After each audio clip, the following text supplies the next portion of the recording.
I was standing in the middle of a bridal boutique, surrounded by white lace and the smell of expensive lilies. I was wearing a $5,000 dress, the kind of dress that makes you feel like the protagonist of a story that finally has a happy ending. My best friend, Alicia, was kneeling at my feet, pinning the hem.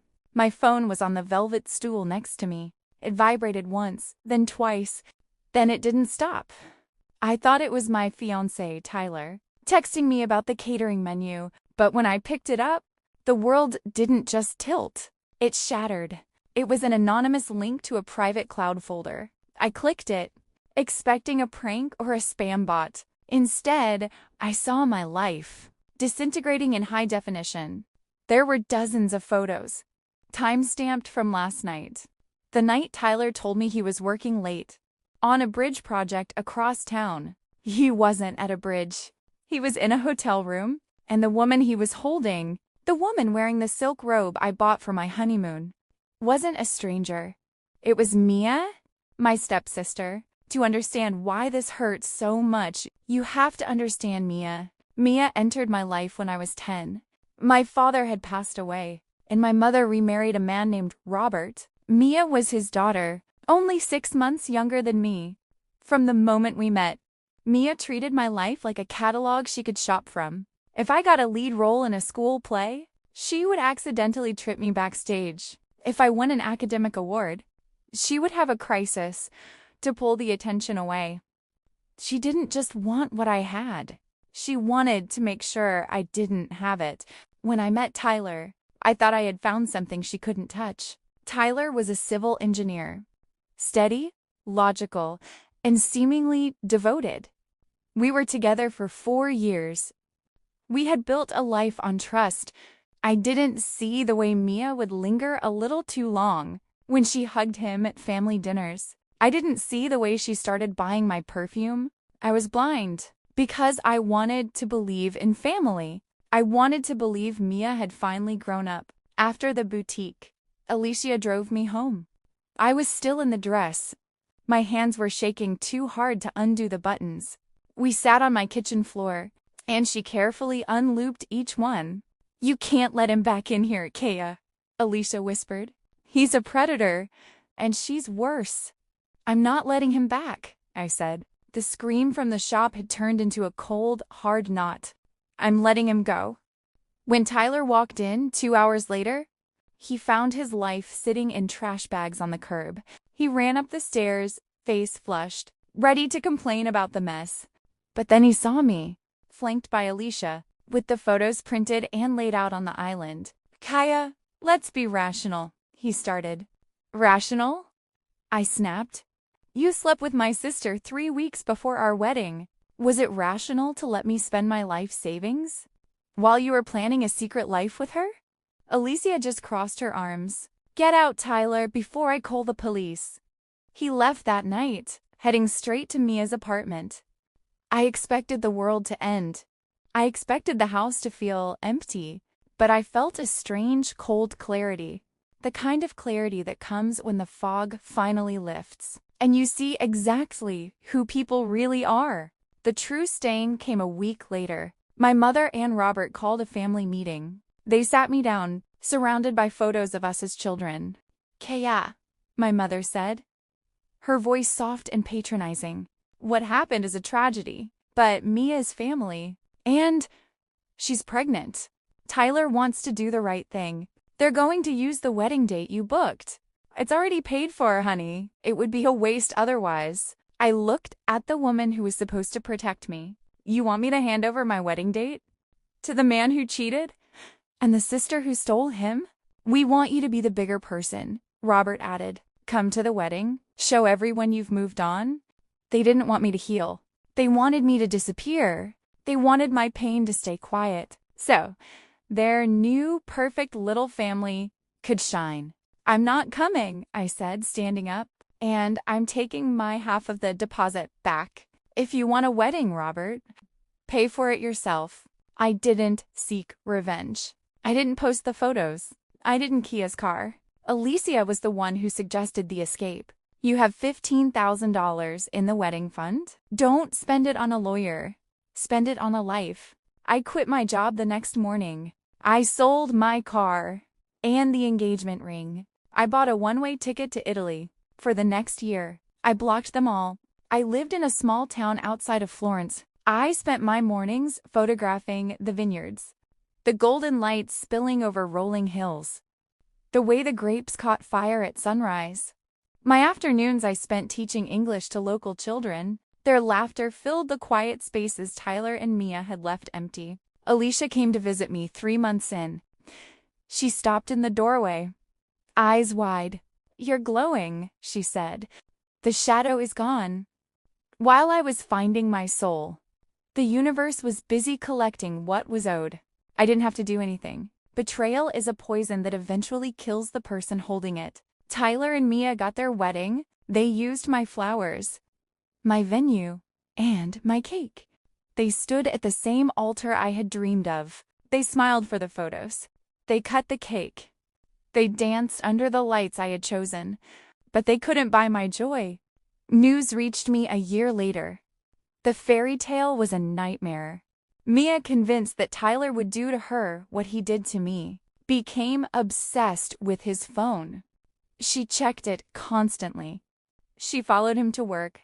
She screamed at every woman who smiled at him. Tyler, a man who hated drama, began to resent the very woman he had blown his life up for. He lost his job after a public altercation with Mia in the office parking lot.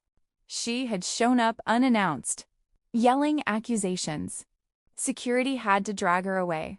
But that was just the beginning of the unraveling. The altercation happened on a Tuesday afternoon. Mia stormed into Tyler's office building, her face twisted in paranoia. She'd convinced herself he was cheating again. She burst into his meeting room, screaming at his boss and colleagues. "You're all covering for him," she shrieked. "Where is she? The one he's sneaking around with?" Tyler tried to calm her, his voice low and desperate. But Mia wouldn't stop. She knocked over a coffee mug, papers flying everywhere. She grabbed his phone from the table, smashing it against the wall. The room fell silent, except for her ragged breaths. Security rushed in. 2 guards pinned her arms, escorting her out, kicking and cursing. Tyler stood there, red-faced, his career hanging by a thread. His boss called him into the office the next day. "Tyler, this is unacceptable. We can't have this kind of disruption. You're a liability now." He was fired on the spot. No severance, no references, just a box of his things and a final paycheck. They were forced into a cramped, noisy apartment, the kind with thin walls and neighbors who argue at 3 a.m. Rent was cheap, but everything else cost more. Bills piled up like unpaid debts from their past. Mia stayed home with the child. She insisted on it, said she couldn't trust daycare. But really, she couldn't trust Tyler out of her sight. She became the stay-at-home mom, trapped in 4 walls that closed in tighter each day. Diapers, tantrums, endless laundry. No breaks, no escape. Tyler had to provide. He took whatever he could find. A day job at a construction site, back-breaking labor under the sun, nights at a warehouse, loading boxes until his hands bled.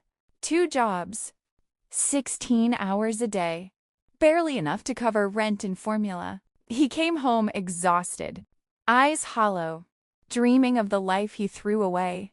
Every cry from the baby, every sleepless night, every bill they couldn't pay on time, echoed the choice they made. Every time they looked at each other, they saw the wreckage, the trust that never grew back, the love that turned to resentment. Every time they looked at their child, they saw the cost, the innocent face caught in their storm. I came back to the city 2 years later. For my first solo photography exhibition, the gallery was alive with light. Walls covered in my prints, vibrant shots of Italian sunsets, children laughing in cobblestone streets, vineyards glowing like gold. Alicia was there, of course, handing out champagne. Guests milled around, whispering about my work. Art critics nodded approvingly. One even called it transformative. I was wearing a simple black dress, feeling stronger than I ever had, in that $5,000 lace gown. My name in gold letters on the window, shining like a beacon. I saw them through the gallery window. They were walking past, looking like ghosts of the people I once knew. Tyler looked gray, his shoulders slumped. Mia was frantic, clutching a toddler's hand, looking around as if she were waiting for the world to hit her again. Tyler caught my eye through the glass. He stopped. He looked at the gallery, at my name in gold letters on the window, and then at me. For a second, I saw the absolute devastation in his eyes. He realized he hadn't traded up. He had traded a diamond for a handful of gravel. He had chosen chaos over peace. He had chosen betrayal over loyalty. And now he was living in the ruins. I didn't wave. I didn't gloat. I simply turned back to my guests and laughed at something Alicia said. The sound was light, genuine, free. A few weeks later, the family held a gathering. The same relatives who once told me to be the bigger person, they gathered at my mother's house, tables heavy with food, laughter forced and loud. Mia walked in like she owned the place. Tight red dress, hair perfectly styled, makeup flawless. She carried the toddler on her hip like a trophy. Tyler trailed behind, eyes down, looking 10 years older. She made sure everyone saw her. She kissed Tyler dramatically, right in front of the old aunties. She laughed too loudly at his quiet jokes. She kept glancing my way, waiting for me to flinch. She pulled me aside near the dessert table. Kaya, isn't this wonderful? Everything worked out the way it was supposed to. Tyler and I were so blessed. She rubbed her ring finger, showing off the band I once wore. She leaned in, voice low but sharp. You look good. For someone who lost everything. Everyone was listening now. The room quieted. Heads turned. I met her eyes. Cone. Steady. That betrayal was the best thing that ever happened to me. It forced me out of a life that was too small. It removed people who didn't deserve my love. The universe didn't give me revenge.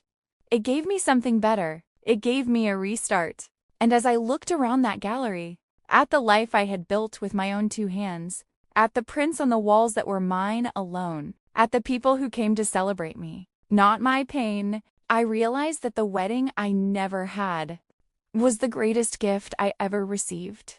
My real life didn't start at an altar. It started the moment I walked out that boutique door. Mia's smile froze. Her grip on the toddler tightened. She opened her mouth, but nothing came out. Tyler's face drained of color. He stared at the floor, then at the door. He stood up suddenly, chair scraping against the wood. His voice came out low, cracked. Why do you have to pretend, Mia? Everyone froze. We both know we regret what we did. His eyes flicked to me, then back to her. We both know this isn't what we wanted. We threw everything away. For what? Mia's face flushed deep red. She tried to laugh it off. A high, brittle sound that cracked halfway. Tyler, stop! Not here. But he didn't stop. He turned to her fully, voice rising just enough for the whole table to hear. You act like we won. You act like this is perfect. But every night we fight. Every day we scrape by. You scream at me. I scream at you. And the baby cries 'cause we can't stop. He looked around the table, at the silent faces, at my mother, staring at her plate like it might swallow her, at Robert, throat working, no words coming, at the aunts who once told me to be the bigger person, now looking anywhere but at Mia. We're not happy, Mia. We're miserable. And we did this to ourselves. Mia's mouth opened, closed. Her eyes darted everywhere, searching for an ally, finding none. Tyler shook his head once. Then he walked straight out. No goodbye, no glance back. Mia stood there, toddler still on her hip, red dress suddenly looking too bright, too loud, like it didn't belong in the room anymore. The room was dead quiet. No cough this time. No one reached for wine. She looked at me for 1 second. I saw something raw in her eyes. Not anger, not jealousy, shame. Then she turned and hurried after him, toddler bouncing, heels clicking fast on the wood floor, red dress trailing behind her like a flag of surrender. The door slammed. The silence stretched. Longer this time. My mother stared at her plate like it held answers she didn't want. Robert cleared his throat awkwardly. The sound loud in the quiet. One aunt whispered something to another, and the words died in the air. I picked up my glass, took a slow sip, and smiled at Alicia. Sometimes karma isn't hard or loud. It's soft. But best believe, it always comes. Thank you for watching. Don't forget to subscribe. At Scarlet Stories,